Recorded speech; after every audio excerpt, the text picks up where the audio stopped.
dice. Vale, un perro. Un perro. Hay que decir las palabras mágicas. Primero las digo yo y luego las repetimos nosotros. ¡Abracadabra!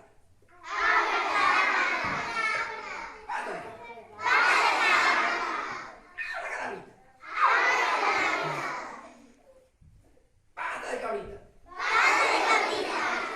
Abracadabrote. Pata de cabrote. Abracadabrón.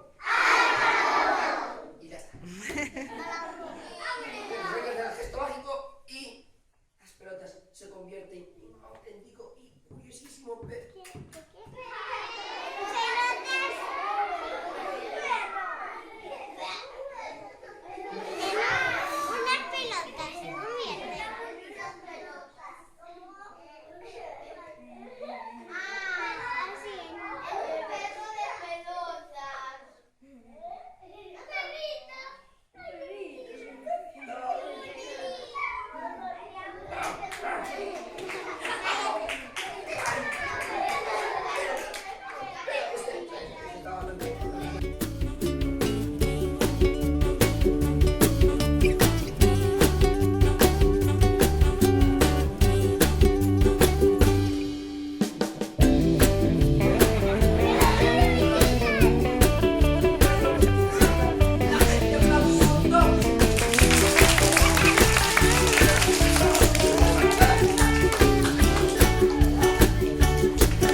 Increíble y larga varita mágica.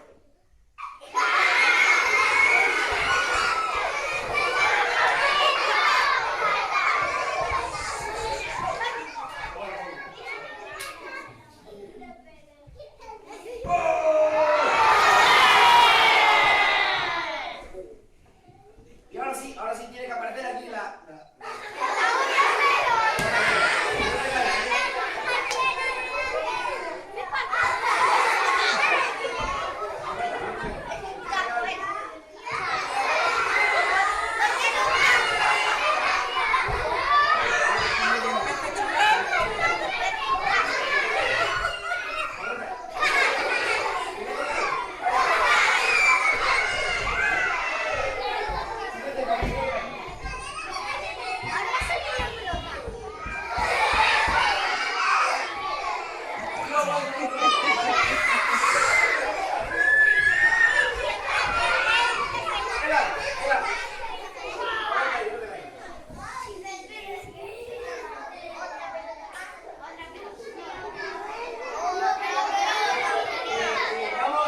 Vamos a intentarlo otra vez, ¿vale?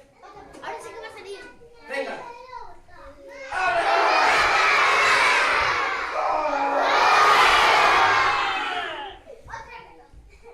Ahí está, ya lo. ¡Ay! ¡Me mordí!